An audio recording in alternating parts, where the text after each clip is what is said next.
예, 반갑습니다. 우리 처음 시작할 때 생각해 보면 지금 벌써 이제 주역 점 보는 걸 배우는 거 보면 엄청 뿌듯하죠. 저 처음 점 치는 거 이거 배울 때 되게 뿌듯했어요. 뭔가 아무것도 모르는데도 점 치는 법을 배우다니 막 이러면서. 그러니까 뭐 점으로 뭘 하겠다는 없었어도 이런 걸 배울 수 있구나 이제 이런 생각이 들어서 좀 약간 좀 뿌듯했던 기억이 나는데 아마 그러시지 않을까 싶고 제가 오늘 어제부터 좀 몸살기가 있어서 목소리가 지금 별로 안 좋아요. 그래서 좀 탁하더라도 좀 양해를 부탁드리겠습니다.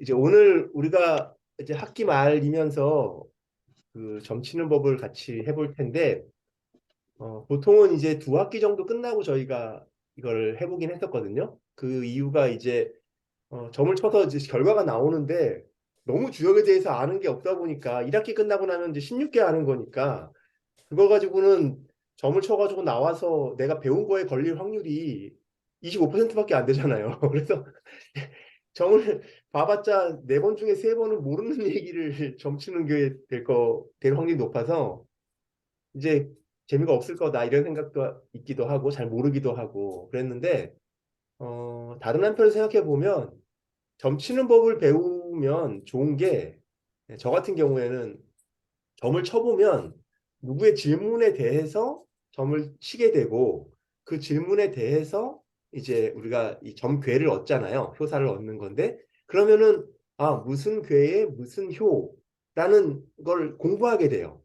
그래서 이제 무슨 꾀에 무슨 효가 나와서 이게 뭐였지 하면서 다시 한번 보게 되면 전체 맥락에서 이렇게 읽어서 다시 한번 공부를 하게 되고 그리고 그 질문하고 연결시켜서 해석을 해보려고 하게 되고 그래서 거꾸로 생각하면 점치는 법을 1학기 끝나고 이제 빨리 배워서 자꾸자꾸 요거를 동전점으로라도 간단하게 자꾸 점을 좀 쳐보고 물어보면서 이 주역하고 좀 더 이렇게 친근해질 수 있는 방법이 되겠다 공부를 할 수 있는 방법이 되겠다 싶어서 오히려 1학기가 끝나고 해도 괜찮겠다 이제 이런 생각이 들었고 또 이제 올해는 퇴근길 주역이어서 처음 이제 애초에 컨셉은 직장 다니시는 분들이 짧게 시간 내서 배우시는 거라서 그분들은 빨리빨리 뭘 알고 싶으실 거다. 그래서 이제 1학기 끝나면 해야겠다 이런 마음도 조금 이제 반은 있었어요. 근데 그래도 원래 1학기 끝나고 나서는 한 번쯤 이제 전체 외웠던 뭐 암송도 해보고 낭송도 해보고 이런 공부도 중요하다고 생각해서 좀 미룰 생각을 갖고 있었는데 우리 영주쌤이랑 깨비쌤이 이걸 하는 게 어떻겠냐고 제안을 해주셔서 그럼 마침 잘 됐다. 뭐 겸사겸사 빨리 배워서 써먹는 쪽으로 공부를 더 진행하도록 하자. 이제 이런 취지로 시작을 하게 됐습니다. 오늘 배우는 점 보는 방법은 이제 그 시초점 50개를 가지고 시초점을 보는 방법하고 동전 3개를 가지고 점을 치는 척전점인데 두 개의 원리는 기본 원리가 같아요. 그러니까 이제 주역 점을 치는 원리는 같은 거고 다만 형식상에서 어, 굉장히 단순화시킨 방법인 거고 어, 주역 점에 관한 한 최고 정통의 점 치는 방법이라고 말씀드릴 수는 없지만 우리가 알고 있는 시초로 점치는 가장 일반적인 방법과 동전점을 가지고 오늘 소개를 해드리겠습니다. 자, 먼저 몇 번 말씀드렸지만 전국 다이소에 지금 위장 취업해 있는 우리의 그 시초들을 잘 구출해 주시는 작업이 하나 필요합니다. 저 같은 경우에는 작년에 줄자 선생님이 선물해 주신 건데 좀 까만 거예요. 보이세요? 좀 이렇게 약간 색깔이 좀 검지 않습니까? 예, 이거는 오칠된 김밥말입니다. 그래서 색깔이 좀 남다릅니다. 이걸로 50개가 일단 준비되어 있으면 되고 뭐든지 50개가 있으면 됩니다. 이걸로 시작을 할 겁니다. 자, 점을 친다라고 하는 거는 여러 가지 의미가 있는데 주역에서는 당연히 이제 주역 자체가 점 보는 책이니까 묻고 싶은 게 있으니까 점을 치는 거예요. 근데 이제 이 이야기를 좀 더 한 번쯤은 질문하고 시작을 하려고 하는데 당연히 이제 묻고 싶은 게 있어서 점을 치는 건데 우리가 묻고 싶다라고 하는 게 묻는다라고 하는 게 어떤 건가 이제 이런 지점을 한번 짚고 갈 필요는 있을 것 같아요. 뭘 묻고 싶지 우리가 라고 하는 거예요. 그리고 진짜 이게 묻고 싶은 건가 이런 질문도 될 수 있고요. 다시 말해서 주역점이라고 하는 거는 적어도 이 주역을 가지고 삶의 인생사의 길흉 등등을 판단하는 데 중요한 도구다라고 생각했던 사람들한테는 주역점이라고 하는 것은 어, 함부로 치는 건 아니었다는 거예요. 그 얘기는 무슨 말이냐면 이 점치는 거에 대해서 나름 굉장한 의미를 두는 거예요. 그래서 본인이 스스로 판단할 수 있는 일에 대해서 점치는 건 아니라는 거예요. 내가 어떤 일에 대해서 뻔히 아는 길이 있어. 근데 그 길이 좀 어려울 것 같단 말이에요. 좀 고달플 것 같아. 그렇게 가야 될 걸 아는데 좀 쉬운 길 없나 이런 생각 갖는 거는 점을 치는 게 아니라는 거예요. 원칙적으로는. 무슨 말인지 아시겠죠?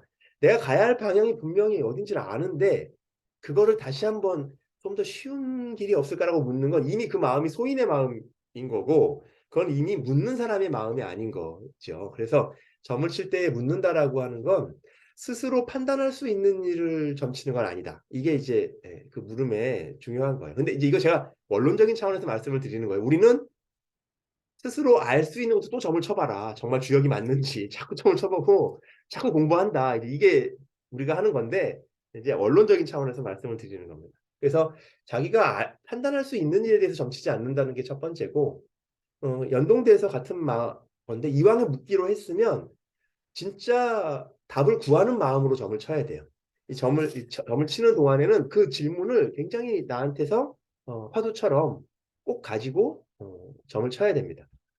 아무래도 아무리 별것 아닌 것도 내 마음을 다 쓰고 쓰지 않는 거에 따라서는 그 결과도 결과지만 결과 이후에 그걸 받아들이는 내 마음도 다르잖아요. 내가 마음을 다 쓰면 그 결과가 내가 원하던 방향처럼 다 안 돼도 내가 그 결과를 받아들일 수 있거든요.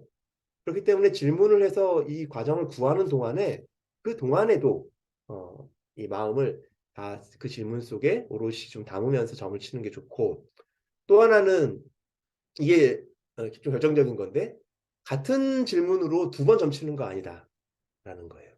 얻고 싶은 답을 얻을 때까지 점치는 게 아니라는 거예요. 그거는 이미 답을 알고 있는 게 되는 거니까 아까 첫 번째 말했던 것처럼 점을 칠 이유가 없게 되는 것인 셈이고요. 어, 예, 그렇습니다. 다, 답을 구하는 답을 얻으려고 점을 치는 게 아니라 내가 구한 것이 내가 구하려고 했던 것이 되도록 해야 돼요. 내가 원하는 것이 되도록 만들어야 된다. 이게 이제 주역점을 치는 가장 기본적인 하나의 전제라고 할 수 있고 지금부터 그러면 이제 시작을 해보겠습니다. 자, 일단 가장 중요한 거는 50개의 시초를 준비하는 거고 50개의 시초를 준비하고 뭐 이제 원래는 시실이라고 해서 점을 치는 이제 좀 성스러운 일종의 공간 뭐 그게 특별한 뭐 풍수나 이런 걸 따지는 건 아닌데 그냥 깨끗하고 단정한 어떤 좀 공간을 독립적인 공간을 하나 갖도록 한다 뭐 이런 이제 배경이 있어요. 근데 우리는 그런 거는 중요한 것 같지는 않아요. 그냥 점치는 아주 실용적인 방법만 오늘은 말씀을 드려보겠습니다. 자, 시초가 50개인데 주역 계사전이라고 하는 이 그 주역에 대한 가장 이제 그 중요한 또는 가장 그 유명한 그 해설이라고 할 수 있죠. 공자님의 계사전에 보면 그 이 주역점에 대한 얘기가 자세하게 나와 있는데 거기에 대연지수가 50이다 이런 얘기가 있어요. 대연이라는 말은 크게 크게 풀어놓다, 크게 넓혀놓다 라는 뜻이에요. 대자라는 말은 큰 대자고 연자라는 말은 사실은 좀 자질구레하다, 많다 이런 뜻이에요. 우리가 문장이라든지 이런 거에서 쓸데없는 말이 많거나 쓸데없는 말이 많으면 연문이 많아 이런 말을 쓰거든요. 그 연자가 너무 이렇게 지저분하고 너무 많은 넘치는 것들이에요. 그래서 대연한 수가 50이라고 해서 이 우주 삼라만상에 펼쳐져 있는 온갖 사물로 다 펼쳐져 있는 수를 기본으로 50이라고 한다. 이제 이렇게 얘기를 하는 겁니다. 이런 얘기가 있어요. 그래서 주역 시초점을 50개로 시작하는 것의 의의를 그렇게 두는 거예요. 그렇게 설정을 해놓는 거예요. 천지의 만물을 50이라고 하는 상징수로 시작해. 이런 말이 계사전에 있다 보니까 이제 후대에 있는 사람들이 엄청나게 이거에 대해서 막 연구를 해요. 50이 왜 50이냐 이런 설명이 없이 그냥 50이라고 하니까. 그랬더니 이제 뭐 사람들마다 다 얘기를 50에 끼워 맞추는 음, 얘기들을 합니다. 뭐 가장 대표적인 거는 후한 시대 때의 마융이라는 사람이 이 50을 끼워 맞추기 위해서 어떻게 숫자를 세냐 하면 태극 하나, 양의, 태극이 이제 그 음양으로 나눠지니까 양의가 되면 둘, 그다음에 1월 둘, 사시, 봄, 여름, 가을, 겨울 넷, 오행 다섯, 그다음에 12개의 달 12월, 24절기 24, 합치면 50. 뭔가 결과를 보면은 그럴듯한데 사실 50에 맞추기 위해서 엄청나게 많은 이제 이것들을 노력했다라는 걸 알 수 있어요. 남송대의 주희라는 사람, 그 유명한 주자라고 하는 사람은 하늘의 수는 양수의 하늘의 수 대표는 5고 음수인 땅의 대표수는 10이다. 완성수. 그래서 5 곱하기 10은 50이다. 이렇게 간명하게 정리하기도 했는데 어쨌든 제가 볼 때는 그 논증은 다 학자들마다 자기가 내키는 대로 하는 거예요. 근거가 되는 건 계사전에 있는 대연지수 50이라고 해서 출발하는 거고 우리는 그걸 기준으로 삼아서 50개의 시초를 가지고 점을 보는 거다. 자, 근데 이제 50개를 가지고 점을 보는데 계사전에 보면 이렇게 돼 있어요. 대연지수 50개로 점을 치는데 하나를 뺀다고 돼 있어요. 그러니까 49개로 점을 치는 거예요. 이게 왜 그러냐 하면 우리가 계속 이거를 이제 봄, 여름, 가을, 겨울 사시를 통해서 나눠갈 텐데 40, 50은 짝수잖아요. 50은 짝수여서 하루 계속 나눠지게 됐을 때 남는 수가 조금 뻔해져요. 나중 가면. 이제 그거는 좀 차후 문제인데 일단 50개의 대연지수 중에서 비용, 그 사용하는 것은 49다라는 말로 딱 계사전에 박혀 있는 겁니다. 그러면 어떻게 하는 거냐 하면 자, 50개를 들었어요. 뭐 이제 향을 피우고 뭐 시실해서 뭐 마음을 가라앉히고 뭐 이런 걸 다 하고 나서 50개의 시초점을 가지고 여기에서 하나를 빼는 겁니다. 하나를 뺀 다음에 이거는 통에다가 담아놔요. 이 하나를 뺀 거는 점 치는 동안에는 다시 쓰지 않아요. 그러니까 점을 치는 동안에는 49개의 시초만 가지고 점을 치는 겁니다. 자, 여기까지 되셨죠? 자, 49개를 가지고 내 마음속으로 임의로 이거를 두 개의 패로 나누는 겁니다. 뭐 많건 적건 상관없어요. 오른손, 왼손 나눠져 있어요. 아마 제가 화면으로 보자면은 반대로 보일 것 같은데 이게 저한테는 오른손인데 오른손에 있는 것이 땅을 가리키는 거고요. 왼손에 있는 것이 하늘을 가리켜요. 즉 50개가 대연 우주였잖아요. 우주에서 이제 천지 1월이 나눠지는 거예요. 무슨 말인지 아시겠죠? 이렇게 하늘과 땅이 나눠졌어요. 그 다음에 오른쪽에 있는 땅을 바닥에 내려놓습니다. 그러면 왼쪽에 있는 한 묶음만 있어요. 그리고 오른쪽에서 내려놨던 땅의 묶음 중에서 하나를 골라요. 왼손은 그대로 있고 오른쪽에서 인책, 아니, 지책, 땅의 것이라고 해서 내려놨던 것 중에서 하나를 골라내서 왼손 약지와 새끼손가락 사이에 꽂는 겁니다.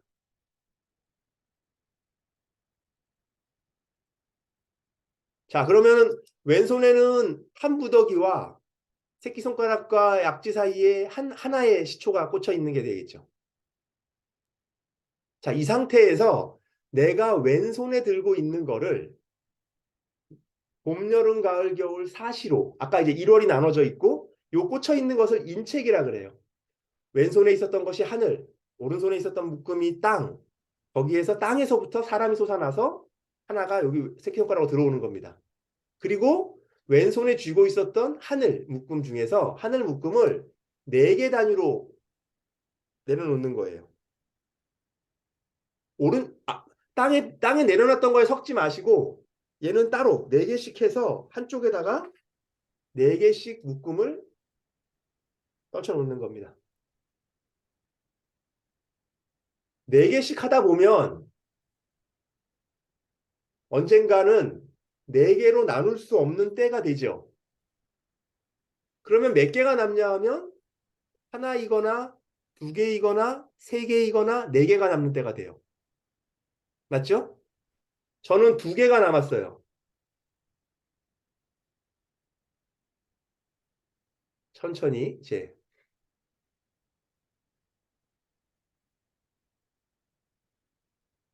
이 두 개를 중지와 약지 사이에 끼는 겁니다.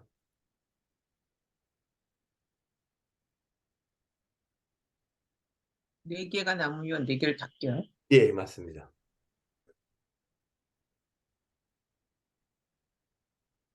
됐습니까? 예. 그러면 아까 이 땅에 내려놨던 지책, 땅에 거 있죠. 제일 처음에 땅에 내려놨던 거. 얘를 다시 들어서 왼손으로 옮겨 잡고 얘를 다시 4개씩 나누는 거예요. 이 4개씩 나누는 이유는 사시, 봄, 여름, 가을, 겨울을 뜻하는 거라고 해요. 안 섞이게 4개씩 넣어야 돼. 이제부터 내려놓는 거는 뭐 2개가 섞여도 상관없습니다. 이제 우리가 하나를 구하는 거기 때문에 얘도 4개씩 나누고 나면 하나, 둘, 셋, 넷 중에 뭐가 남겠죠.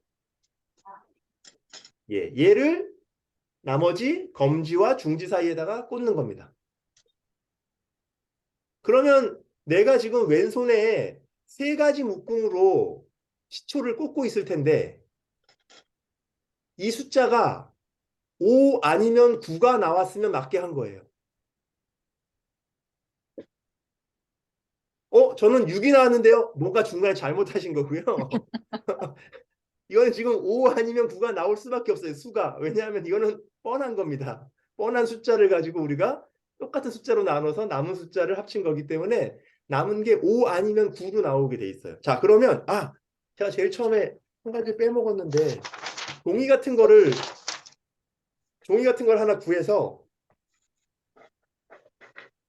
하나 구해서 맨 아래쪽에다가 내가 지금 구한 숫자를 쓰는 거예요. 안 보이나? 안 보인다. 이렇게 하면 아니다. 안 보이네요. 해석합니다. 우리가 이렇게 얻은 숫자를 3번 구할 거예요. 이렇게 얻은 숫자를 3번 구하는 게 하나의 효예요. 그러니까 6개의 칸을 만들 거고 밑에 하나씩 3번 구하는 숫자를 적을 수 있는 거를 쓰시는 거예요. 첫 번째 수는 무조건 5 아니면 9가 나와야 되는 거. 자, 여기까지 되셨나요? 네. 네. 그러면 우리의 5개 얻은 것을 한쪽에 빼놓고 지금 처음에 하나 빼놓은 게 있고 요번에 얻은 게 5 아니면 9가 빠지는 거예요. 그리고 나머지 시초를 다시 다 모아요.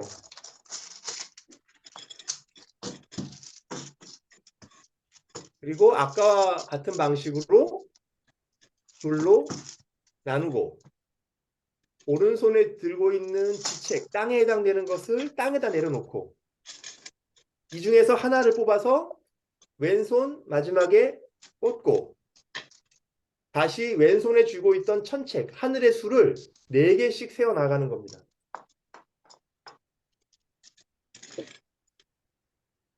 천천히 하셔도 돼요.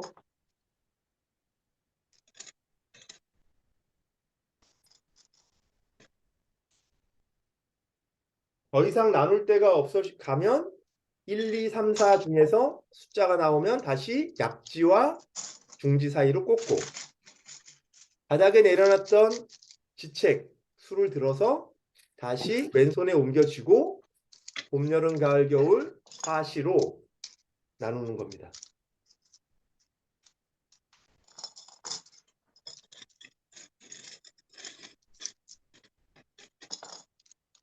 요번에 남는 숫자를 검지와 중지 사이에 꽂고 자, 이번에 나오는 숫자는 4 아니면 8이 나와야 돼요. 저 9가 나왔는데요. 잘못한 겁니다. 이번에는. 첫 번째 수는 무조건 5 아니면 9가 나오게 돼 있고 두 번째 수는 4 아니면 8이 나오게 돼 있어요. 이 숫자를 아까 제일 처음에 나왔던 숫자 옆에다가 이렇게 주는 겁니다. 이게 두 번째 변을 구했다. 초효의 1변과 2변을 구한 거예요. 지금 우리가. 자, 그러면 다시 이변을 구한 것을 빼놓고 나머지 봄, 여름, 가을, 겨울로 나눴던 것 이것을 다시 모아서 또 임의로 반을 나누고 오른손을 아래로 또 오른쪽 아래 있던 거 하나를 들어서 새끼손가락에 꽂고 왼손에 있는 거를 하나씩 둘씩 4개 단위로 뽑아내는 겁니다. 일단 다시 한번 복습할 거니까 천천히 따라 보시고 중간중간에라도 모르는 게 있으면 계속 물어보세요. 너무 빠르다 싶으시면.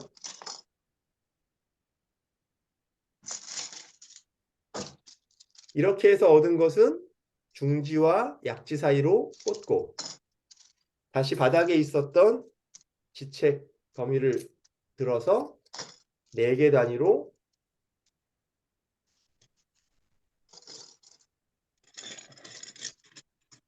풀고 남은 것을 검지와 중지 사이에 꽂으면 저는 3변은 4가 나왔어요. 이 3변도 4 아니면 8이 나와야 됩니다. 왜 2변과 3변은 4 아니면 8이 나오냐 하면 4로 나눠서 내려놨던 4의 배수로만 우리가 하고 있는 거예요, 지금. 그래서 나머지가 4 아니면 8이 나올 수밖에 없어요. 자, 다시. 자, 그러면 각자 얻은 수가 있잖아요. 그 수가 지금 1변, 2변, 3변 해서 초효의 1변, 2변, 3변을 얻은 건데 일단 그 수를 놔두고 다시 49개의 시초를 모아주세요. 이렇게 해서 초효가 끝나는 거예요. 이런 방식으로 6번을 그러니까 3, 6, 18, 16번을 해야 하나의 괴를 얻는 겁니다. 이게 정식으로 하는 겁니다. 자, 다시 이제 처음에 다시 시작하는 거가 헷갈리신 분 다시 한번 보시고 복습하실 분들은 복습하는 겁니다. 자, 시초 하나 뺀 거는 시작하지 않을게요. 이제 우리 애초에 처음에 하나 빼놨으니까 이제 49개로만 시작을 하는 겁니다. 49개를 가지고 임의로 내가 그냥 반을 나누고 싶으면 이게 꼭 반으로만 하는 게 아니에요. 자기가 뭐 한쪽을 많이 하고 있고 한쪽 적게 하고 싶고 뭐 괜찮습니다. 이것을 임의로 두 묶음으로 나눠서 오른손에 가지고 있는 왼손에 가지고 있는 것이 천책, 오른쪽에 가지고 있는 것이 지책, 땅에 있는 지책을 땅에 내려놓는다 이렇게 생각하시면 돼요. 그리고 땅으로부터 인간이 출몰해 한 명이 이게 인책이에요. 천지인이 되는 겁니다. 이 과정이 천지인의 인책이 내 손에 이제 들어와요. 그리고 왼손에 들고 있었던 천책을 봄, 여름, 가을, 겨울로 사시순환으로 이렇게 나누는 겁니다. 4등분으로 똑같이 나눠요? 어떻게요? 4등분으로 똑같이 나눠요? 똑같이 나눕니다. 예. 4등분이 아니라 4개씩 4개씩 덜어내는 걸로.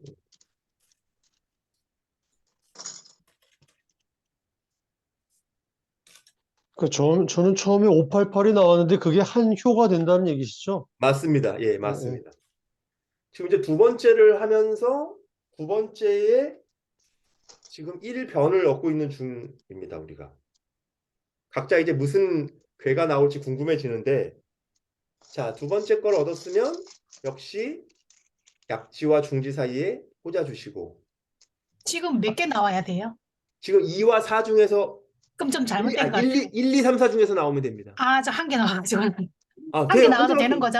예, 돼요. 네, 지금 됩니다. 예. 아, 네네. 전체가 합쳐지는 게 네. 첫 번째 변에서는 5나 9가 나와야 되고 넣고 5하고 2변이나 3에서는 4나 8이 나오면 되고 4나 8. 예. 지금 손가락에 꽂는 거는 1에서 4까지 꽂혀 있으면 돼요. 네. 1이거나 2이거나 3이거나 4가 꽂혀 있으면 되는 겁니다.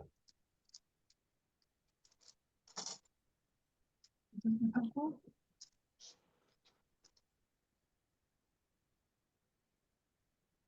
저는 2효의 1변을 5로 얻었습니다. 자, 2효의 1변은 역시 5나 9에서 나와야 되는 겁니다. 숫자를 얻어주시고 내가 얻었던 이 5개 5는 한쪽에 치워놓고 이제 나머지 걸 가지고 2변과 3변을 얻는 겁니다.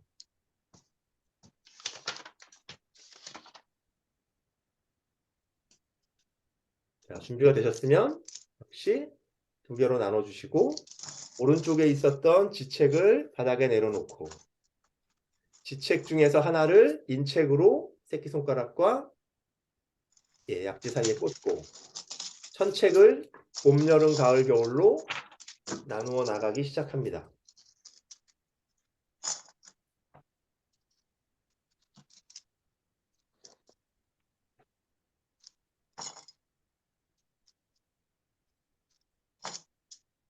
이렇게 해서 얻은 것을 중지와 약지 사이에 꽂고 다시 바닥에 있었던 지책을 들어서 봄, 여름, 가을, 겨울로 나누어 줍니다.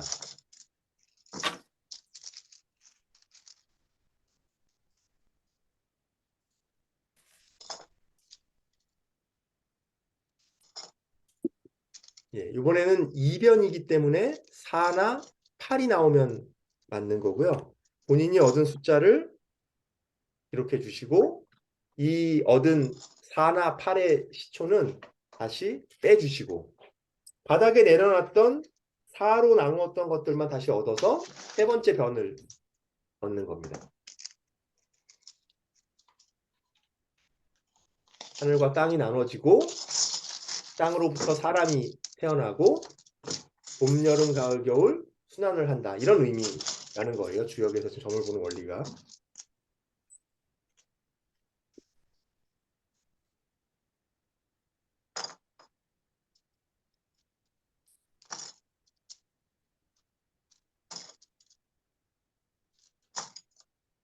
얻은 시초는 중지와 약지 사이에 꽂고 다시 바닥에 내려놨던 지책을 가지고 봄, 여름, 가을, 겨울로 나눠줍니다.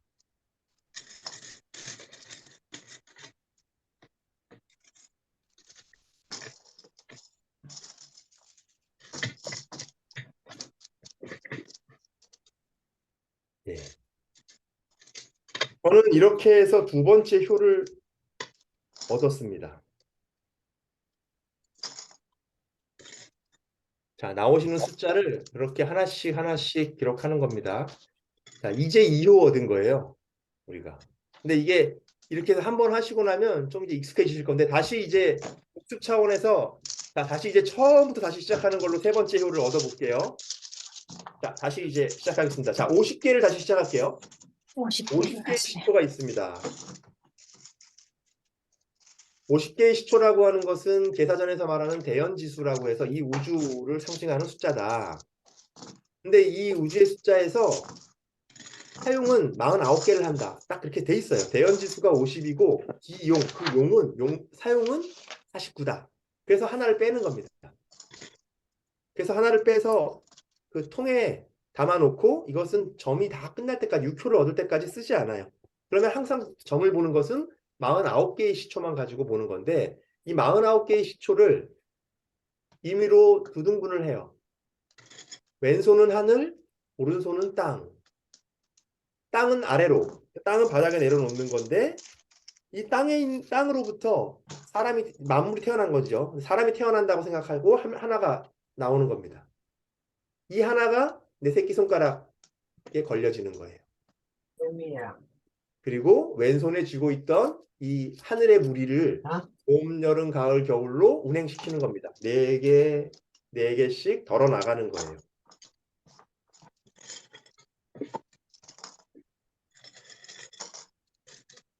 네 개씩 덜어 나가다 보면 더는 덜어 나갈 수 없는 때가 오게 돼요.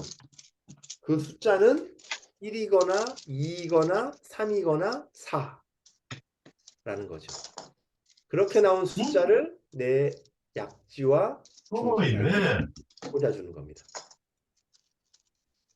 그리고 바닥에 내려놨던 지금 뭐 하고 있잖아요. 왜? 바닥에 내려놨던 지책 요거를 들어서 봄, 여름, 가을, 겨울로 다시 나눠주는 겁니다. 4개 4개 4개 4개 4개 마지막에 남은 수를 검지와 중지 사이에 꽂으면 이게 1변을 얻은 건데 1변을 얻을 때는 반드시 5나 9 숫자 중에서 나오게 돼 있어요. 저는 이번에도 5가 나왔습니다. 지금 3연속 5가 나오고 있어요. 그러면 이렇게 얻은 1변의 수를 빼서 얘는 이번 효에는 더 이상 쓰지 않아요. 그러면 이제 2변과 3변을 얻어야 되기 때문에 이번 효에서 2변과 3변을 얻기 위해서는 바닥에 내려놔 있었던 나머지 애들 다시 줍니다. 그리고 첫 번째부터 과정을 다시 반복하는 거예요. 얘를 둘로 나눠서 오른쪽 지책을 땅으로 내려놓고 땅에서부터 인간이 하나 태어나서 인책, 그리고 왼손에 있었던 천책을 봄, 여름, 가을, 겨울로 하나씩 걸어 나가는 겁니다. 이 점 보는 과정만 열심히 연습해도 이 손 운동 되게 열심히 될 것 같지 않습니까? 이 손 아주 정교하게 이 관절들을 지금 쓰게 되는 운동을 하게 되는, 그리고 숫자를 세게 되는 아주 이 집중력도 높아지고. 자, 그리고 그래서 4개씩 하고 나면 남는 거 하나를 중지와 약지 사이에다가 또 꽂습니다. 그리고 바닥에 내려놨던 지책 무리를 들어서 다시 또 봄, 여름, 가을, 겨울. 자, 이제 조금씩 이제 익숙해지시게 될 것 같긴 한데, 아무튼 그래도 처음에는 좀 헷갈리긴 해요. 자꾸 해보시면 은근히 재밌습니다. 자, 이렇게 남은 거를 꽂으면 이번에 이제 2변을 얻는 건데, 우리가 2변과 3변은 4나 8 중에서 나오면 맞습니다. 그 숫자를 이렇게 줍니다. 그리고 2변으로 얻은 것도 역시 따로 빼놓고 나머지 내려놨던 것들만 가지고 3변을 얻을 거예요, 이제. 저 질문 있는데요. 예. 이거 지금 이거 세 번째에 이게 4로 다 덜어져서 요 세 번째 손가락에는 낄 게 없으면 이 4가 남으면 예, 맞는 4개를 거죠? 꽂으면 됩니다. 예. 아. 알겠습니다. 예. 그러면 4개를 꽂으면은 8까지 나올 수 있죠. 아, 4개를 아니. 꽂아요? 4개를 꽂는 겁니다. 4개를 꽂아요? 아, 예. 그러면 8. 예, 4개를 꽂고 수를 합치면 최대 8까지 나올 거예요, 아마. 8이 아, 안 그럼 나올 수도 있고. 예, 8이 나오거든요. 근데 좋아요, 이거를 그러면. 빼지를 말고 예. 이거를 예, 4개를 맞아요. 해서 마지막 8을 4개는 안 만들어요. 뺍니까? 4개를 꽂아요. 예, 아. 마지막 4개만 남았을 때에는 4개를 다 빼고 나면 손에 남는 게 없잖아요. 네, 네. 그렇죠. 꽂을 게 없어지잖아요. 예. 그게 아니라 4개를 다 꽂는 거예요. 아, 예. 예. 4개를. 자, 그리고 이제 3변을 또 얻겠습니다.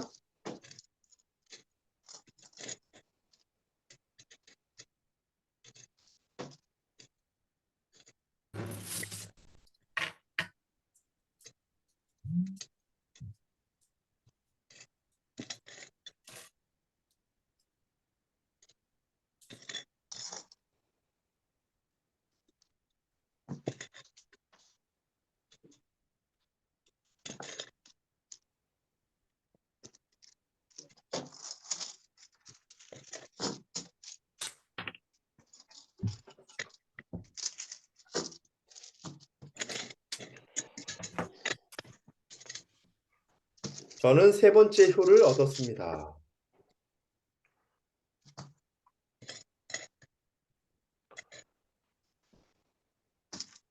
다시 49개에서 시작하면 되죠? 예. 자, 그런데 시간이 너무 많이 가니까 이제 이렇게 할게요. 지금 우리가 세 효를 얻었죠. 네. 자, 세 효를 거꾸로 6효로 만들게요. 왜냐면 동전점도 우리가 배워야 되기 때문에 시간이 너무 많이 가니까 지금 그 초효, 2효, 3효라고 한 것을 거꾸로 3효를 4효로 쓰시고 2효를 5효로 쓰시고 초효를 상효로 해서 숫자를 똑같이 그냥 옮겨놔 보아주세요. 자, 본인이 얻은 이 숫자를.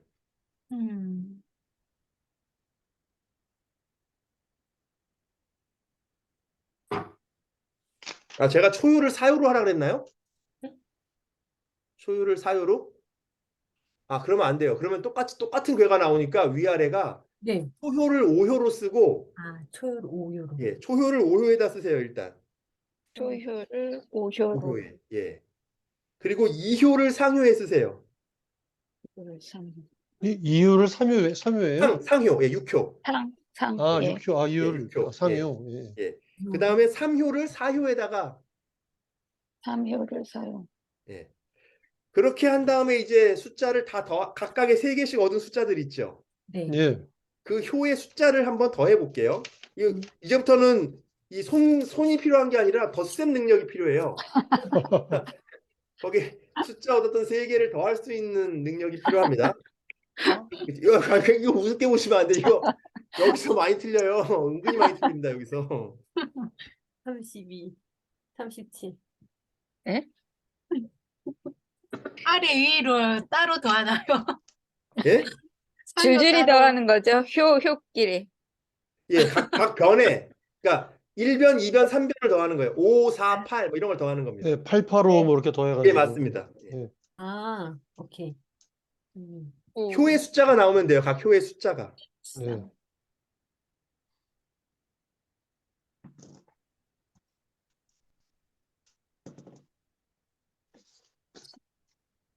이거를 제가 보조 자료를 좀 써서 보여드려야 될 것 같네요. 아무래도. 알겠습니다.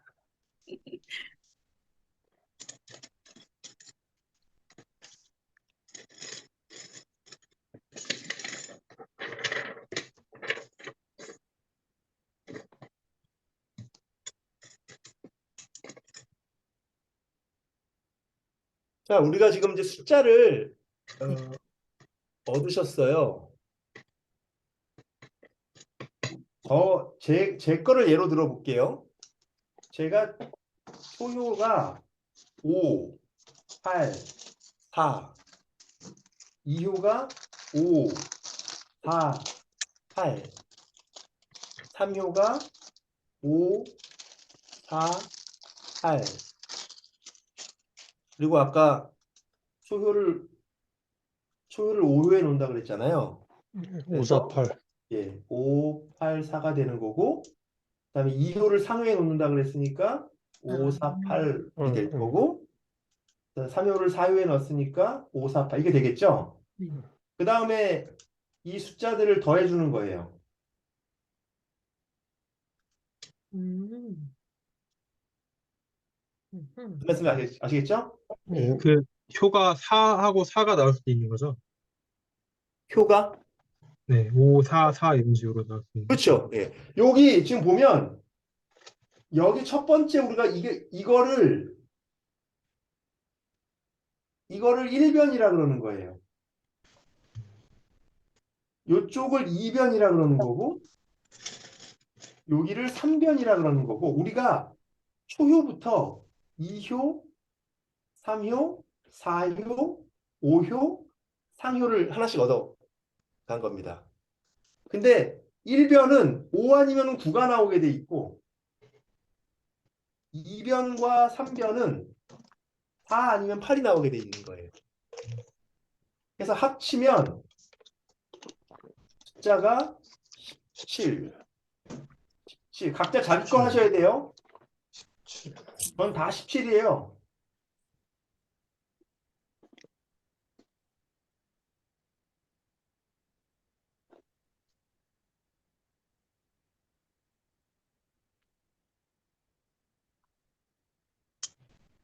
자, 13 지금부터가 이제 아니면 중요한 17만 있는데요. 몇이요? 13 아니면 17. 네, 21도 21도 나올 수 있어요. 28도 나올 수 있어요. 28도 나오고 여러 가지 나오죠. 맞아요. 근데 네 가지가 나와요. 13, 17, 다섯 가지가 13, 17, 21, 28, 21, 24, 28. 24, 28. 다섯 가지가 나오게 돼 있는데 이 중에서 하나 나왔으면 된 거고 이 외의 숫자가 나왔으면 중간에 뭔가가 잘못된 거예요. 왜냐하면 여기가 4나 8이 나오고 여기가 5나 9밖에 나올 수 없는 것을 조합을 해보면 그 숫자밖에 나올 수가 없다는 거예요. 자, 지금부터가 중요합니다. 이제 여기까지 얻는 것도 이제 정성을 다해서 얻었지만 지금부터는 이제 우리가 괴를 얻는 거예요. 자, 이게 우리가 제일 처음에 49개의 수를 가지고 시작을 했잖아요. 이제 사상의 수를 산출할 텐데요. 음,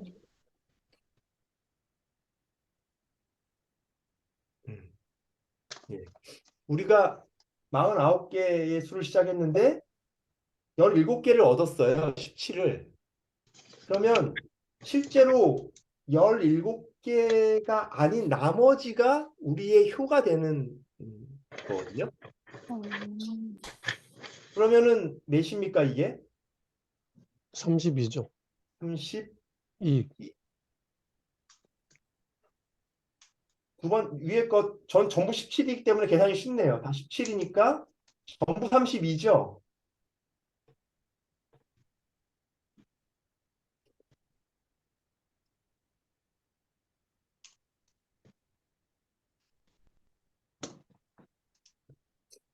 자, 자기가 얻은 숫자를 한번 천천히 계산해 보세요. 서두르지 않으셔도 됩니다.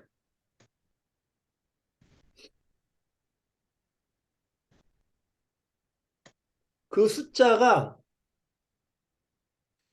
4의 배수로 나올 거예요.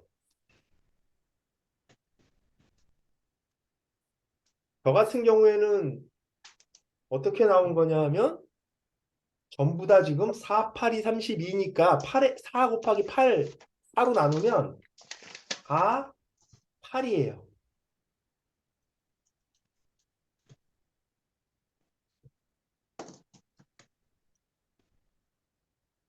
효가 아마 9.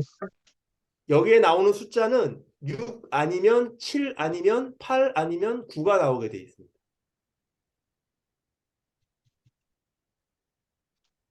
자, 그 원리도 설명을 해드릴게요. 수가 1에서부터 10까지가 있어요. 근데 이를테면은 선천수가 뭐 5, 후천수가 5, 뭐 생수가 5, 뭐 성수가 뭐 이런 나중에 주역의 수에 대한 얘기들이 나오거든요. 근데 주역은 이 앞쪽을 생수라고 하고 이 뒤쪽을 성수라고 합니다. 근데 이 성수 중에서 5와 10이라고 하는 것은 이제 완성을 이루는 거고 1, 2, 3, 4와 6, 7, 8, 9가 음양이 변화되는 건데 성수를 써요. 즉 6, 7, 8, 9를 쓴다고 돼 있어요. 그래서 우리가 나오는 주역점이 6, 7, 8, 9밖에 안 나오는 건데 이거는 뭘 의미하는 거냐 하면 태극이 이렇게 있으면 한쪽은 붉고 한쪽은 푸른데 한쪽은 양이고 한쪽은 음인데 양은 7과 9, 음은 6과 8이에요. 그런데 왜 두 개씩이냐 하면 하나는 곧 있으면 음으로 변화할 양인 거예요. 태극이라고 하는 게 이렇게 이분된 게 아니고 음이면서 양인 세계라고 하는 게 계속 운동하고 있는 거잖아요. 주역이라고 하는 게 변화하고 있는 거잖아요. 그러니까 우리가 양의 한 복판에 있을 때하고 양이 끄트머리로 가서 이제 음이 될 때에 있는 것하고는 둘 다 양이지만 기운이 다른 거죠. 음의 한 복판에 있는 음과 음이 곧 양으로 변할 음하고는 기운이 다른 거예요. 그거를 표현해 주는 것이 이 네 개의 숫자가 가지고 있는 변화예요. 그래서 시간이 뭐 시간이 양의 수에서 9라고 하는 이 수는 양은 양인데 가장 양이 극성한 태양이면서 노양이 돼요. 곧 음이 될 양이다 해서 요 효를 변효라고 하는 거예요. 변하게 될 효예요. 음에서도 마찬가지인데 음은 마이너스니까 다운이거든요. 양은 플러스니까 커지는 거니까 9가 변효인데 음은 수축되는 거니까 6이 변효예요. 6은 점점 더 수축되어서 좀 있으면 양으로 변화될 노음이 되는 겁니다.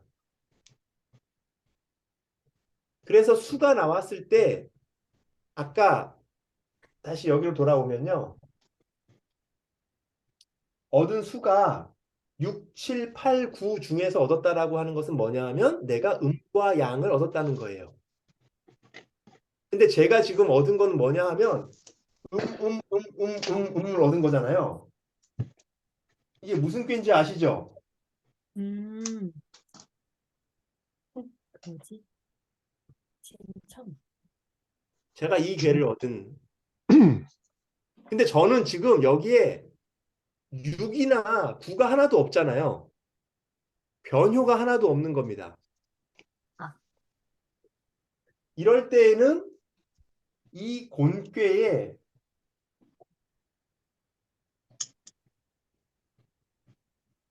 괴사를 가지고 제 점괘로 삼는 거예요.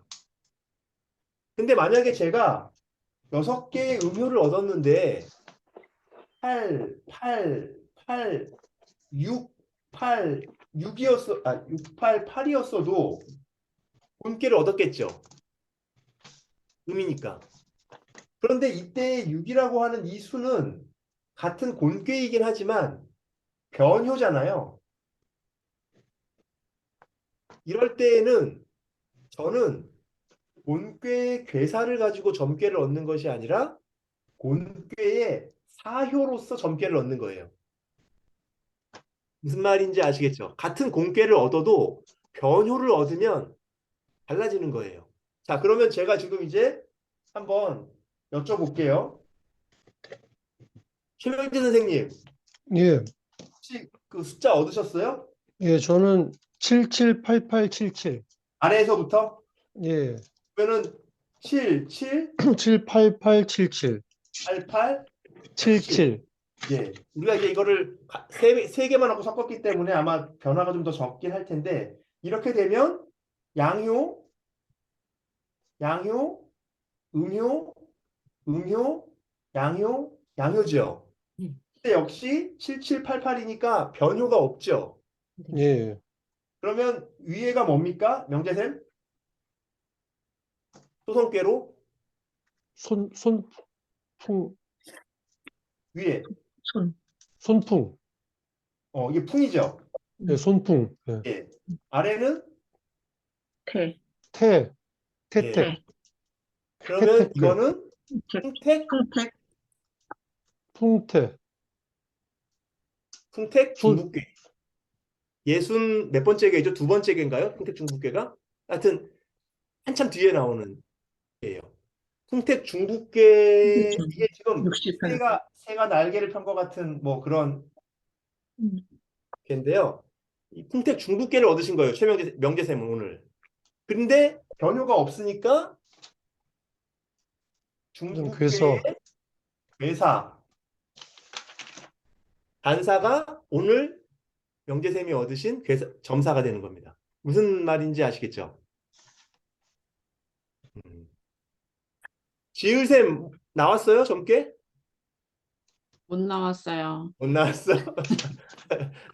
홍혜정쌤 점괘 나왔어요? 네, 어머나 숫자 한번 밑에서부터 불러주실래요? 788, 788, 878. 878.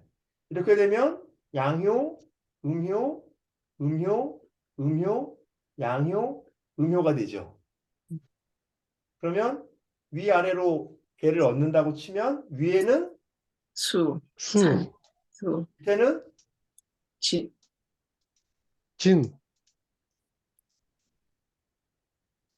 뇌, 수레, 수레. 진뢰, 수뢰, 쇠, 분괴가 우리 배운 거네. 수뢰둔, 예, 수뢰둔. 수뢰둔. 근데 네. 역시 네. 변효가 없으니까 분괴의 괴사가 되는 거. 오늘 세 효밖에 안 해서 아마 지금 변효들이 안 나오는 모양인데 원래 6효를 하게 되면 변효가 꽤 나와요. 6번을 얻으면 그 안에는 변효들이 나와서 지금 오늘 공교롭게도 세 분 다, 저와 포함해서 세 분 다 괴사로만 지금 보고 있는데 보통은 그 효사 안에서 변효가 나와 있는 효사를 가지고 이제 점괘를 읽는. 선생님, 방식이죠. 그런데 변효가 저는 3개 나왔는데 그러면 그렇죠. 바로 어떡하죠? 그거예요, 이제. 자, 변효가 나오잖아요. 아까 이제 변효가 하나 나오면은 그 괴의 혜원이 걸 가지고 한번 해볼게요. 혜원 선생님 걸 네. 가지고. 혜원 선생님 한번 불러볼래요? 밑에서부터 하면 8, 9, 8, 9, 8, 9, 9, 8. 9, 8. 자, 이렇게 했어요. 일단 뭐 이렇게 봅시다. 음효, 양효, 음효, 양효, 양효, 음효. 자, 이렇게 얻었어요. 위에가 택, 택괴. 네, 태택. 밑에가 수. 택수. 택수 곤괴가 나왔어요. 감수. 예. 근데 지금 변효가 어디에 있는지를 보면 부, 세 개가 변효죠. 음. 2효와 4효와 5효가 변효가 나왔잖아요. 그러면 이게 변효한다는 것은 무슨 말이냐면 이게 변한다는 거예요. 음,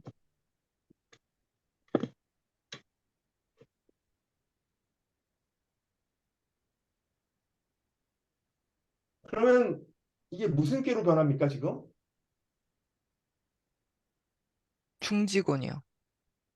예, 그러네요. 양이 음으로 변하는 거구나. 둘 다 곤이네, 근데. 택수곤, 중지곤이네. 음. 이거 재밌네. 자, 그런데 이제 그럼 어떤 효를 보느냐? 이제 요새 없었는데. 이런 거예요. 변효가 3개일 때에는 변화된 괴의 괴사를 보는 거예요. 변화된 걸로. 그러면 아까 얻기로는 택수 곤괴를 얻었는데 변효가 3개 있잖아요. 그러면은 변효가 된 다음에 나오는 괴가 있잖아요. 그 괴의 괴사로 보는 겁니다.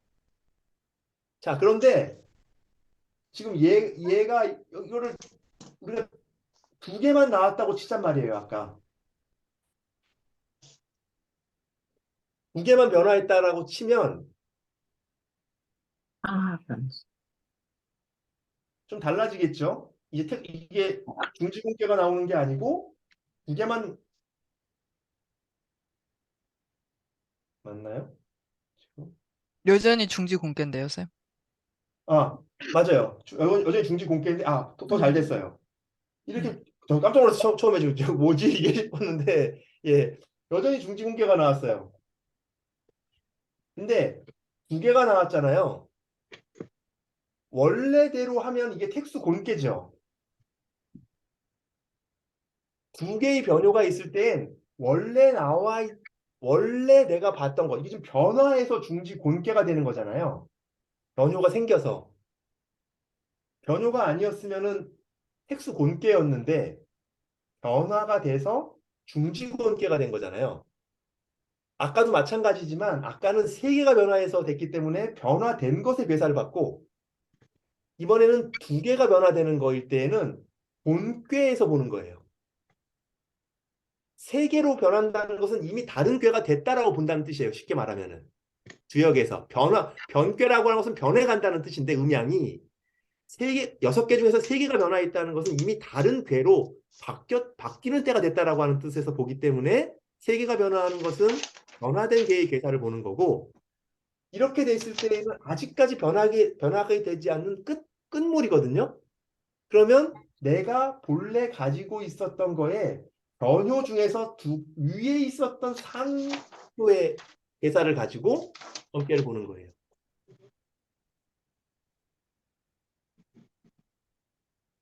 무슨 그럼 말이? 오효를 보게 되는 건가요? 그렇죠. 특수공개. 특수공개의 음. 5효를 얻는 거죠.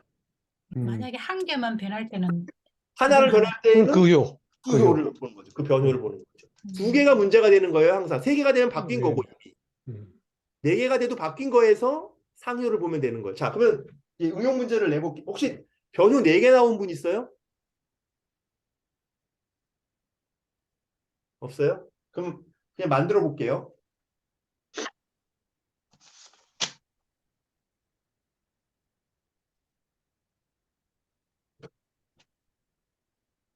이 정도면 변효가 4개가 나왔습니다.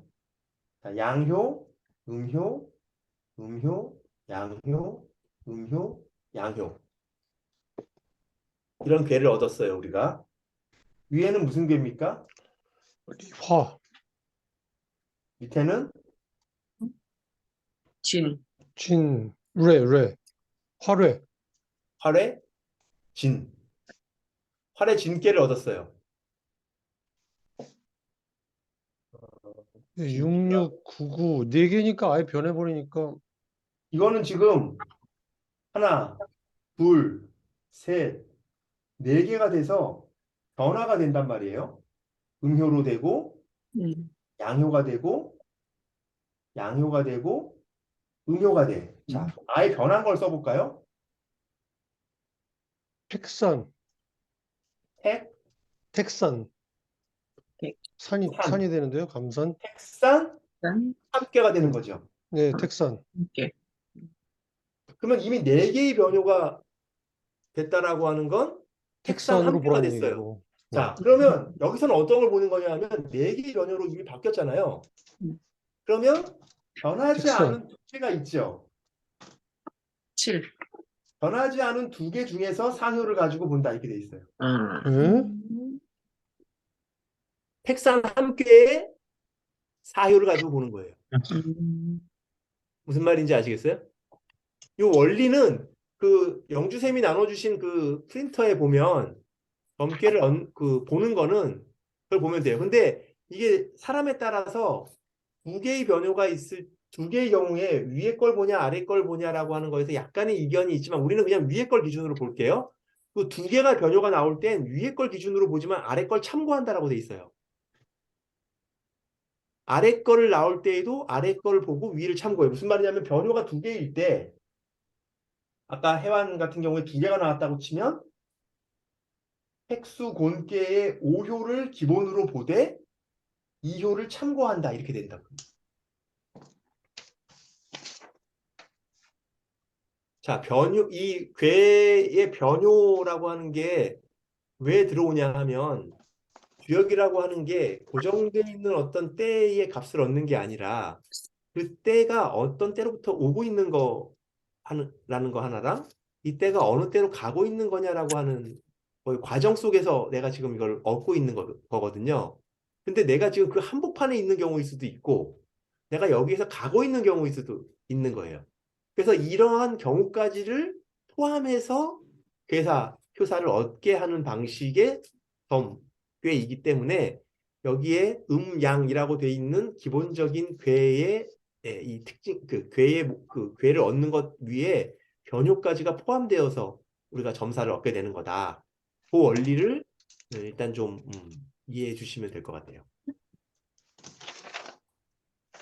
처음이라서 막 되게 헷갈리실 것 같은데 이게 그러니까 마지막은 택산함, 변한 괴에 변하지 않은 효의 위를 그렇죠. 보라는 얘기죠. 예. 맞습니다. 예. 자, 그러면 변효가 다시 이걸 그렇게 복습을 동전점으로 해볼게요, 이제. 선생님 질문 하나 더 있는데 써야 돼요. 예. 변효가 다 변효면 어떡하죠? 6개. 변효가 다 나올 수 있죠. 그런 경우가 사실 많지는 않은데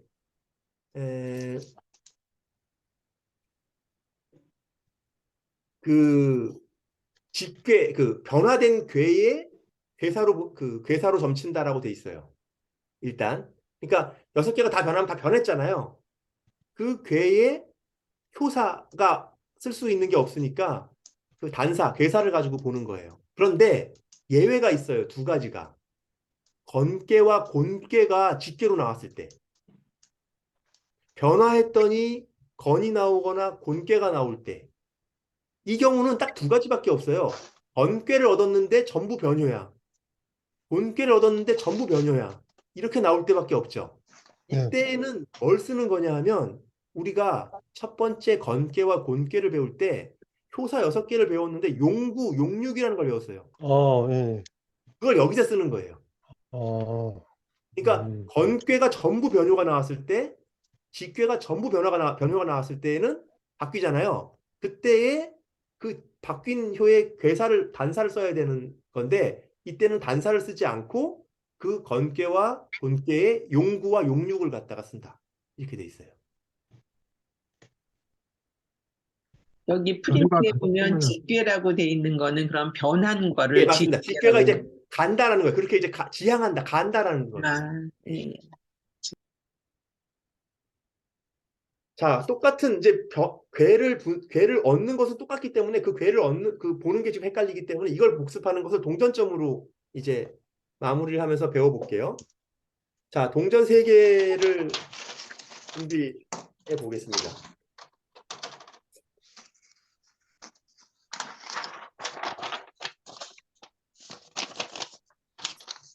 동전 3개는 같은 동전이어도 좋고 아닌 동전이어도 좋아요. 근데 제가 이제 가만히 생각하다가 아닌 동전이면 아닌 동전이면 더 좋겠다라고 생각한 게 순서를 정할 수 있을 것 같아서 그래요. 같은 동전 3개면 그냥 양양음, 양 이렇게 나올 때 관습적으로 똑같이 부르거든요, 우리가. 근데 이 크기를 정해놓고 대중소라고 하면 큰 거부터 부른다 싶으면 이제 양 이 순서가 이 동전에 따라서 이제 나뉠 텐데, 자, 동전은 정하기 나름인데 보통 그림이 있는 쪽을 양, 그리고 숫자가 있는 쪽을 이라고 정하겠습니다.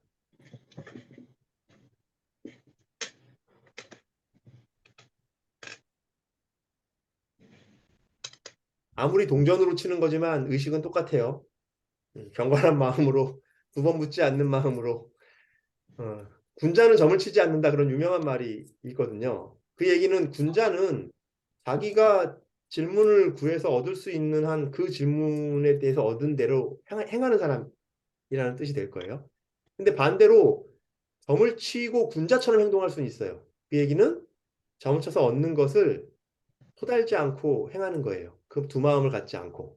그러면 군자로서 점을 치는 방법이 되는데, 자, 동전 3개를 가지고 짤짤이 옛날에 해보신 분이 있는지 짤짤이 하듯이 흔들든지, 아니면 통 같은 데 넣고 흔들어서 놓든지, 뭐 방법은 알아서 하시는데, 이 3개를 흔드는 겁니다. 간단해요. 흔들어서 책상에 던져요. 큰 동전 순서로 또는 아무 동전이나 임의로 이거를 양과 음으로 구분하는 건데, 양은 숫자가 3이고 음은 숫자가 2로 기록하는 겁니다. 가령 제 거를 예로 들어보면 저는 지금 음이 나왔어요. 그러면 2로 적는 겁니다. 다시 2번째. 지금 벌써 우리가 3변을 얻은 거예요. 초효에. 2번째 던졌더니 음이 나왔습니다. 벌써 2효의 3변을 얻었습니다. 자, 3번째. 저는 또 음이 나왔습니다.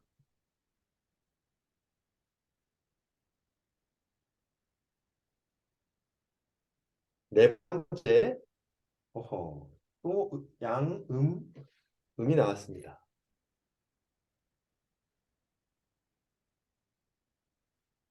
5번째. 음이 나왔습니다.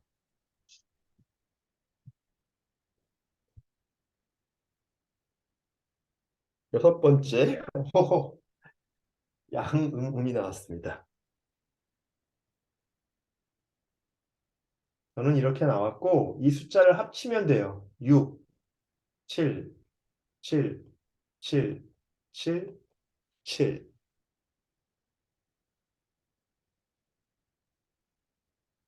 그러면 아까랑 동일한 궤를 얻을 수가 있습니다. 양.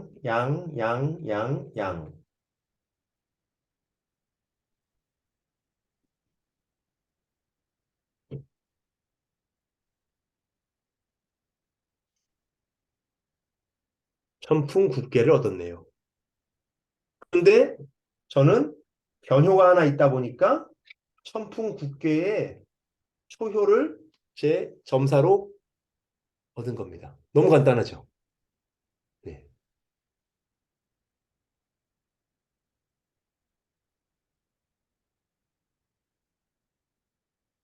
제 동전점 얻었어요? 네. 한번 불러봐 주실래요? 숫자만. 987875 987 87 875 5요? 네. 5가 어떻게 나와요? 아, 322인데 잘못했구나. 네. 그러면은 7이에요, 7. 877? 네. 그러면 이게 양, 양, 양, 양 이렇게 되는 거죠. 그러면 이것은 풍, 밑에는 화, 화, 가인께를 얻었네요. 근데 변효가 초효에 있으니까 풍화, 가인께를 얻었고 가인께의 초효가 제 선생님이 얻은 점사가 되는 거예요. 자, 이걸 질문을 가지고 이제 우리가 하면 그 질문에 대한 점사로 이렇게 얻는 겁니다. 무슨 말인지 이해가 되시죠? 여기서 변효가 똑같아요. 5개면은 아까랑 원리가 변효가 5개일 때도 혹시 변효가 5개이면 직괴, 즉 변화되는 궤로 가서 변화되지 않은 그 효를 가지고 점사를 보면 되는 거예요. 그러니까 아까 우리가 점사를 얻는 것, 그 부분만 유념하시면 되는데 변효가 2개일 때까지는 본궤에서 보는 거고요. 변효가 3개일 때에는 변해간 직궤의 괴사를 보는 거고 4개가 됐을 때는 직궤에서 직궤로 넘어간 다음에 변하지 않았던 것에 위에 있는 상효를 보는 거고 5개가 됐을 때에는 직궤로 넘어간 다음에 유일하게 변효가 아니었던 거 하나를 가지고 괴사로 얻으면 되는 거고 그렇게 되어 있습니다.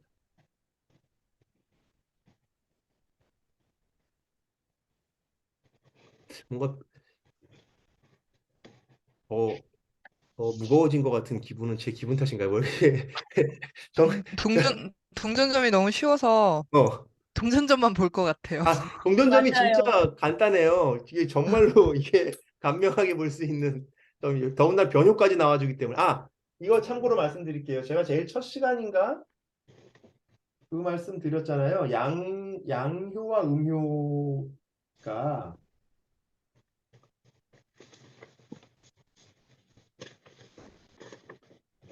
양이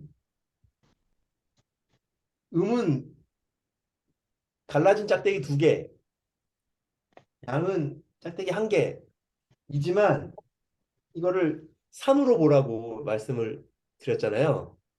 기억나시는지 모르겠는데 이게 이 점을 쓸 때에 필요한 거예요. 이게 1을 쓰는 게 아니라 즉 생수를 쓰는 게 아니라 성수를 쓰는 의미가 있어요. 3등분되어 있는 거예요. 그리고 3등분되어 있는 거에서 하나가 뭐 비었다라고 표현을 해야 될까 모르겠지만 이렇게 돼 있는 거고. 그래서 이게 3이기 때문에 여기에서 변화의 수가 생성이 되는 겁니다. 3, 3, 3이 나오게 되면 변효가 나올 수 있게 되는 거거든요. 그래서 요 2라고 하는 것도 변효를 이끄는 수가 될 수 있고 3이라고 하는 수도 변효를 이끄는 수가 될 수 있기 때문에 애초에 양과 음이라고 하는 게 1과 2가 아니라 3과 2다라고 하는 거. 그 차원에서 시작을 하는 거라고 그렇게 그 느낌만 가지시면 공전점에서 양과 음이라고 하는 게 3과 2라고 하는 음과 양을 가지고 변효까지도 생성해낼 수 있는 그 공전점이 되는 겁니다. 역사적으로는 그 원래 서죽을 사용했을 것 같은 느낌이 드는데요. 예, 동절은 한 언제부터 주역점을 치기 시작한 건가요? 이게 언제부터라고는 저도 모르겠고요. 그런데 이제 우리가 엽전이나 이런 것들을 많이 썼잖아요. 그리고 이 동전점이라고 하는 게 원리상으로 이 시초를 가지고 치는 것보다 훨씬 간명한 대신에 어쨌든 원리상으로 공통되는 지점들을 갖고 있기 때문에 굉장히 이른 시기부터 아마 동전점은 쳤을 것 같아요. 근데 아마도 정식으로 뭔가 그러니까 정식이라는 얘기가 좀 더 이제 좀 중대사라든가 공적인 일을 논하는 자리에서는 아무래도 이 제시를 갖다 놓고 이 초점을 쳤을 것 같고 보통 이제 뭐 간단하게 이렇게 뭐 사랑방이라든지 아니면은 뭐 이런 데에서 점을 치게 될 때에는 동전점 같은 것들로 그냥 이렇게 여가 삼아서 많이 보지 않았을까 싶고 언제부터 했는지에 대한 기록은 제가 본 거에서는 잘 모르겠습니다. 그거는 따로 기록으로 본 기억이 없습니다. 저는 혹시 뭐 현대 만들어낸 거 아닌가 싶었는데 그게 아니군요. 아닙니다. 척전점이라고 해서 굉장히 이 유래가 있습니다. 이 동전점도. 이거 교재에서요.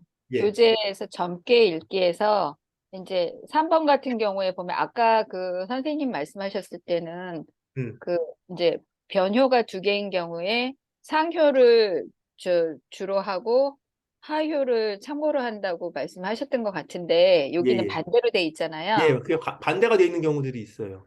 예, 근데 그러면 이제 만약에 제가 어떤 이제 마음에 어떤 의문이 있을 때 이거를 점을 쳤어요. 그러면은 이렇게 그 상효를 지효를 했을 때 해석했을 때와 그게 이렇게 다를 수 있잖아요. 다를 수 있죠. 그거는 어떻게 그럼 제가 원하는 거 이제 같나요? 아니에요. 제가 그렇게 하면 원하는 안 되고요. 예. 이게 다른 게 제가 이제 저도 배울 때에 이거를 상효로 보는 걸로 배우고요. 다른 책을 통해서 배울 때는 하효를 한다고 배웠어요. 또 책에서.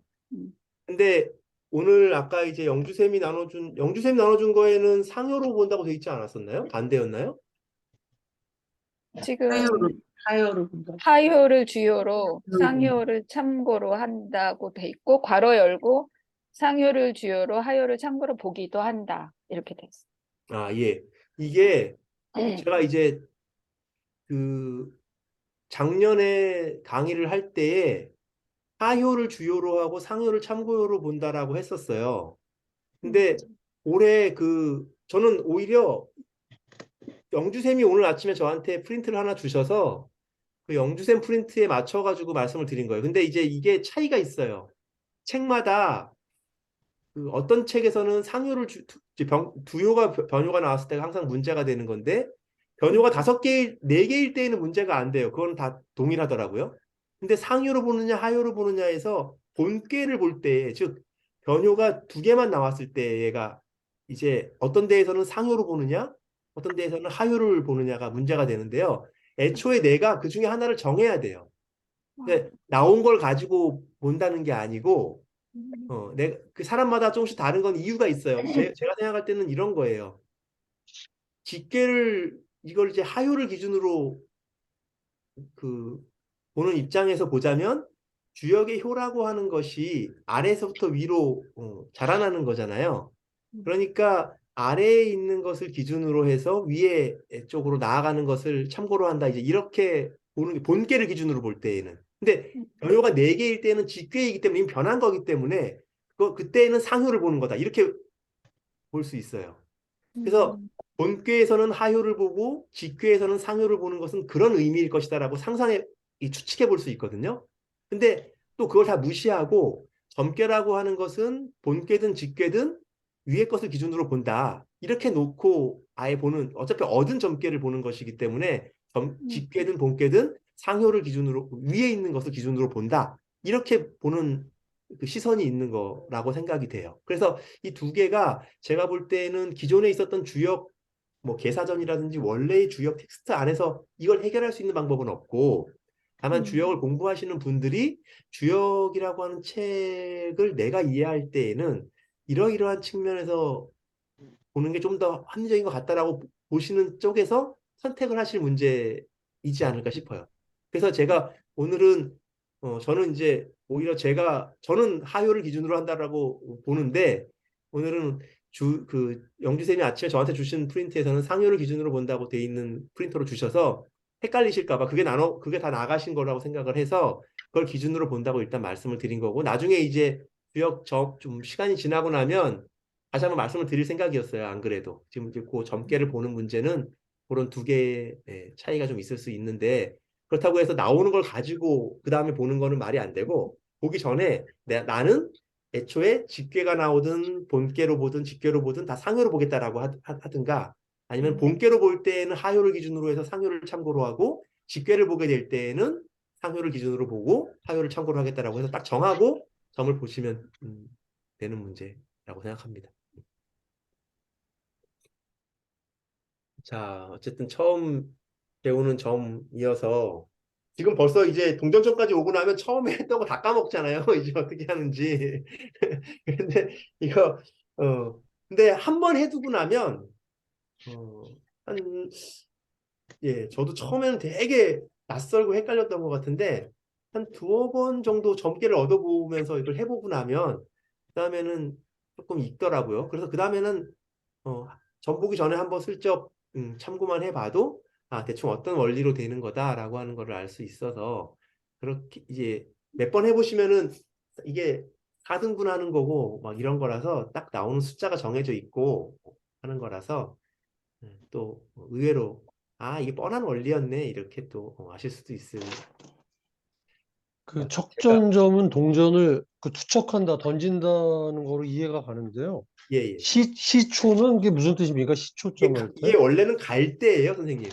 시초라고 아, 하는 나무 이제 무슨 이 그 줄기라고 해야 될까요? 네. 이거를 요 점치는 이걸로 쓴 겁니다. 알겠습니다. 그래서 예, 이겁니다.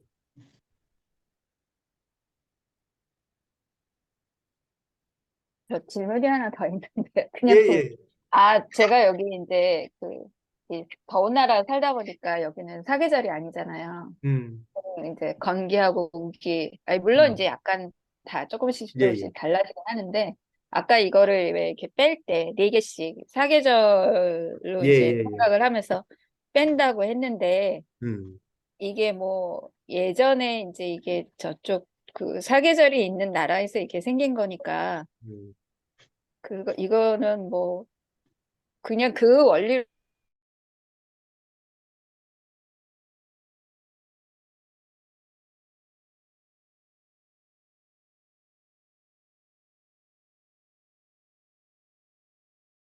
시라고 하는 게 기본 봄, 여름, 가을, 겨울을 얘기하는 거이기도 한데 계절적으로는 봄, 여름, 가을, 겨울이기도 한데 하늘의 변화를 천기를 자연의 변화를 그렇게 네 가지로 나눈 것이기도 하거든요.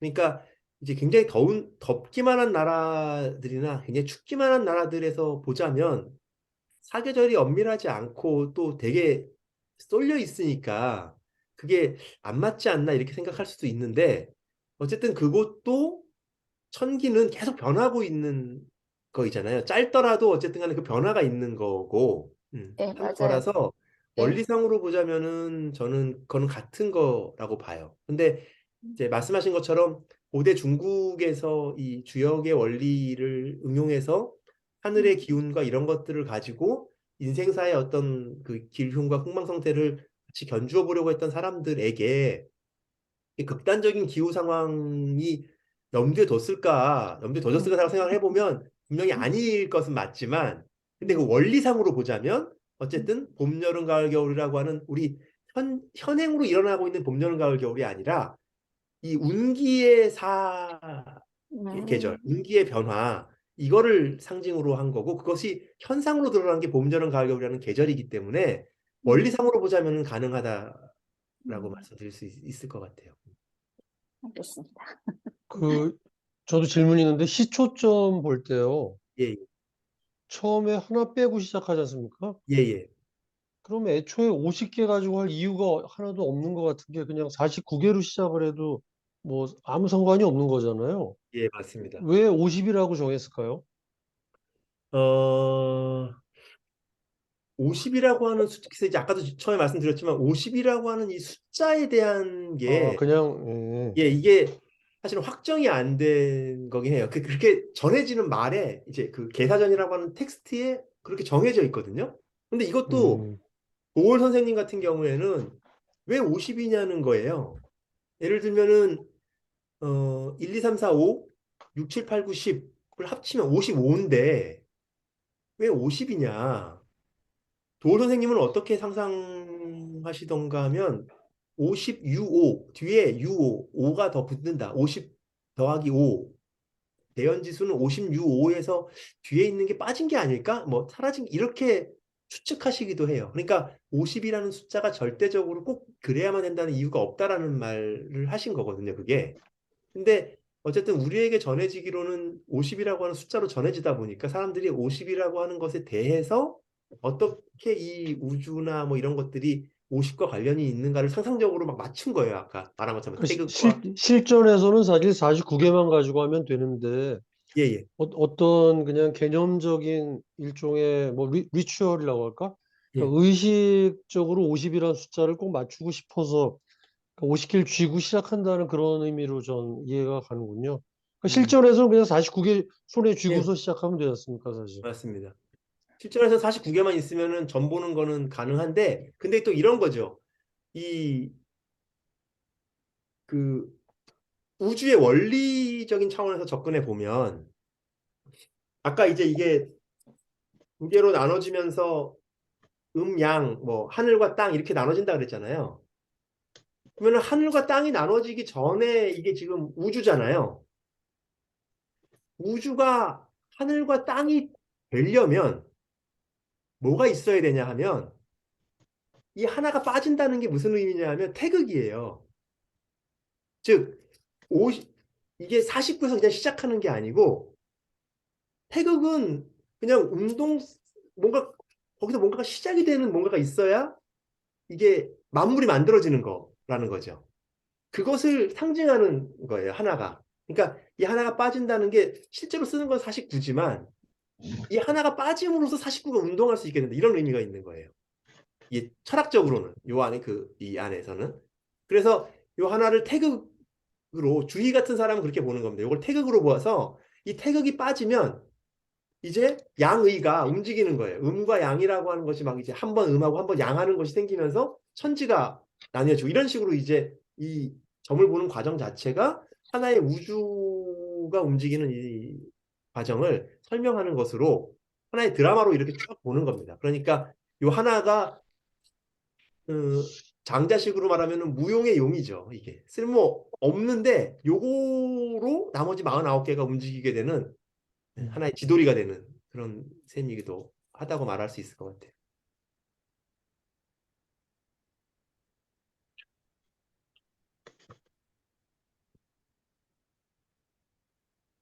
좋네요. 막 질문도 많고 재밌습니다. 예, 그러면 또 질문 있으시면 하시고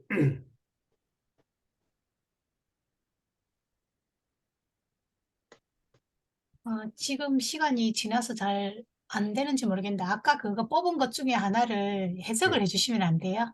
아, 뭐 예를 이제 들면은 예를 들어서 이렇게 해서 어떤 식으로 이 사람의 점괘는 이렇게 나왔다 이렇게 해석이 근데 그게 되는지. 이제 질문하고 연결되는 거라서 어, 우리가 이제 어떤 질문을 갖고 이게 그냥 불특정한 뭐를 하는 우리가 이제 주역으로 배울 때는 그렇게 배우잖아요. 네. 이렇게 해라 뭐 군자 유유왕이다라든지 뭐 이세대천 이렇게 얘기하면 그냥 막연하게 뭐 큰일을 겪어라라든지 뭐 알바가 있으면 이렇게 하는 건데 자기가 어떤 질문을 가지고 왔을 때는 그 의미가 좀 더 구체적으로 되거나 분명해지는 부분이 있어요. 그래서 질문을 한 사람이 그 질문에 대해서 갖고 있는 이 마음과 연결이 돼야 그 해석이 같이 나올 수 있는 거라서 이게 일반적인 거는 우리가 그냥 보는 거 그거라서 아까 애초에 제가 질문을 가지고 했으면 좀 나았을 텐데 다음에 한번 해보죠. 뭐 질문을 놓고 아예 같이 2학기 끝날 때쯤에 돼서 뭐 시험은 아니고 암송, 낭송 이런 거 하면서 다시 한번 점 한번 같이 공동의 점 한번 딱 같이 보고 전기 얻고 뭐 이런 거 한번 해보든지 하죠. 어쨌든 그건 질문하고 연결되는 거라서 그게 그냥 푸는 거는 뭐 별로 의미가 없습니다. 우리 책에서 보는 거랑 또 거의 같은 얘기라서. 네. 예, 그러면 오늘은 가볍게 이 정도에서 마쳐도 되겠죠? 예, 네. 예, 고생하셨습니다.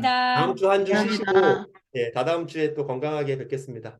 예, 아, 고생하셨습니다. 감사합니다. 수고하셨습니다. 고맙습니다. 고맙습니다. 네, 선생님 고생 많으셨고, 잠깐 공지 몇 개 드릴게요. 그리고 화면 공유가, 써주세요. 네. 벌써 1학기가 이렇게 끝났는데, 한 학기 동안 너무 고생 많으셨고요. 이 영상 보시면서 시초점 틈틈이 연습하시면 되게 좋을 것 같고, 아까 문쌤한테 드린 강의안이 되게 좀 오래된 자료긴 하더라고요. 제가 갖고 있어서. 그래서 그냥 확인차 드린 건데, 혹시 모르니까 요거 끝나고 나서 제가 그거는 하나 더 올려드릴게요. 그거는 이 그림도 있고 하니까, 그거는 제가 한 번 더 올려드리고, 그리고 그 제가 학기 초에 그 공지를 한 번 드린 게 있었는데, 요거 그 암송주역 요거 되게 간편하게, 요 책을 한번 제가 그 공지를 드린 적이 있어요. 꼭 필수로 사는 건 아니지만 그래도 이게 되게 간편하게 암기나 좀 이렇게 보실 때 되게 좋거든요. 네, 편해요. 어. 그리고 금액도 싸요. 예. 다 하셔도 될 것 다, 같아요. 예, 오늘 그리고 10초점을 쳤잖아요. 그 네. 북튜브, 저희 북튜브에서 나온 요 주역책 요 조그만한 게 있어요. 요것도 되게 좋은 책인데, 여기에는 동전점 치는 거랑 시초점 치는 거, 그리고 아까 그 쌤들 질문해 주신 그 변효 해석하는 거 있잖아요. 네. 그게 되게 자세하게 나와 있거든요. 요거 혹시 모르니까 제가 카톡에 링크 올려드릴게요. 네. 네. 그렇게 하시면 되고, 그리고 저희 다음 주는 방학입니다. 네, 방학 한 주 푹 쉬시고요. 이제 2학기 또 이제 준비하시면 될 것 같고요. 예, 오늘 너무 고생 많으셨고, 혹시 뭐 질문 있으신가요? 그러니까 실제로 점을 이렇게 누구 네, 봐줄 때, 네, 그러니까 저희가 서초점 너무 서죽으로 치는 거 오래 걸리니까 동전 3개 갖고 다니면서 예. 이런 책을 하나 들고 다녀야겠죠, 결국은. 근데 그러려면 사실 여기는 원문이잖아요, 이거는. 근데 이제 제가 오늘, 그러니까 잠깐 시간이 조금 있으니까 5분만 말씀드리면, 제가 오늘 질문이 올해 공부를 어떻게 해야 될까요? 라는 질문을 갖고 쳤거든요. 근데 수학 기재계가 나왔어요. 이게 63번째 괴거든요. 63번째 게 수학 기재계 6사요가 나왔어요. 6사요.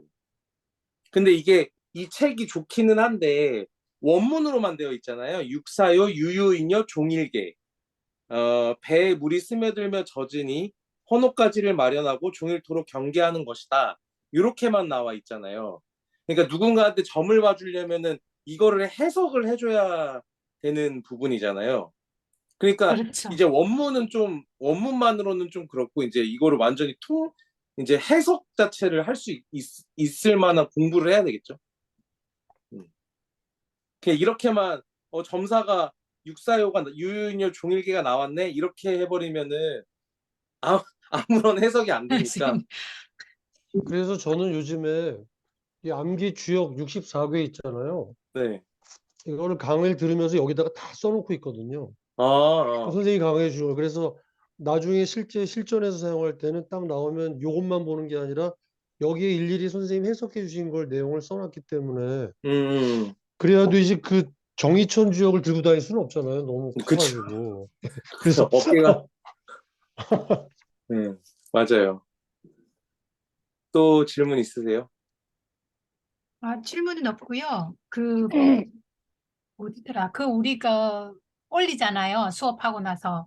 그때 강의, 후기? 예, 후기 올리는데 거기 가니까 이거 옛날 버전이 좋은 거 있던데. 옛날에 그래요? 올려놓었던 거네. 좋은 거 있어요. 이거 다 보니까 여기 뭐 꼼꼼하게 올려놓으셨던데. 아마 거기 있을 거예요, 들어가면 자료가. 자료 뽑을 수 있겠더라고요.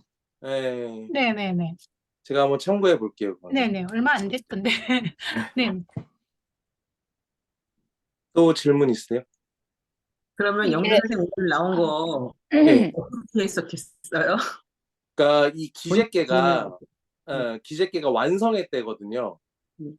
이게 그러니까 모든 게 다 이루어진 때예요. 63번째 때가. 근데 이제 되게 좋을 것 같잖아요. 근데 사실 주역을 이제 좀 아시니까, 우리가 이제 항상 행복할 수 없듯이 뭔가 이 완성의 때라고 해서 뭔가가 이렇게 다 이렇게 모든 게 이루어진 게 아니라, 아까 유유인여라고 했잖아요. 이제 점차 바다에 물이 막 스며드는 거예요. 그 완성의 때. 그러니까 모든 게 이루어졌는데 이제 조금씩 뭔가 이제 이 무너지기 시작하는 거죠. 배에 물이 막 이렇게 스며드는 거예요. 그래서 종일계라는 게 종일토록 헌 옷으로 그 새는 물들을 이렇게 막아야 된다라는 뜻이거든요. 그러니까 제가 아까 올해 공부를 어떻게 해야 되나, 그래서 뭔가 이제 사실 작년이랑 올해 공부가 되게 잘 됐어요. 저의 개인적으로는 뭔가 이렇게 좀 시야도 좀 개인적으로 넓어진 것 같고, 이게 주역이라는 텍스트를 만나서 되게 글도 쓰고 하니까 되게 이렇게 그 에세이 같은 경우도 이렇게 한 달 한 달 이렇게 마감이 또 되더라고요. 그래서 되게 좋았는데 오늘 점사를 보니까 이제 뭔가 이거에 취해 있으면 안 되는 거죠. 이거에 뭐랄까 이 완성되었다는 거에 대해서 취해 있으면 되는 게 아니라 이제 종일토록 우리가 군자종일건건 하듯이 그 건계의 사묘죠. 군자종일건건이. 그래서 종일토록 이 새는 물들을 이렇게 막아야 되는 거예요. 이제 너 이제 그렇게 자만하게 있으면 안 돼. 언젠가는 물이 새서 배가 가라앉을 거야. 그러니까 대비해, 이런 뜻이에요. 그게. 이거 점을요. 혹시 네. 이제 그런 어떤 특정 이렇게 그런 의문이 있을 때 말고 네. 그냥 아침 같은 때 네. 오늘 하루는 어떤 마음으로 보내는 게 좋을까? 이런 걸로는 안 치나요? 그런 것도 돼요. 그런 것도 되는데 제가 네. 선생님들한테 배울 때는 그 질문에 네. 사심이 있으면 안 돼요. 예를 들면 집값이 오를까요? 뭐 이사를 아, 가는 게 좋을까요? 아니면 여기에 투자를 하는 게 좋을까요? 뭐 가족들과의 어떤 그런 내 사심이 있잖아요. 그게 꼭 어떤 돈 말고도 어떤 관계라든지 어떤 뭐 먹는 거라든지 뭐 하다못해 뭐 사소한 먹는 거라든지 그런 사심을 이렇게 넣고 질문을 하면 안 된다고 배웠어요.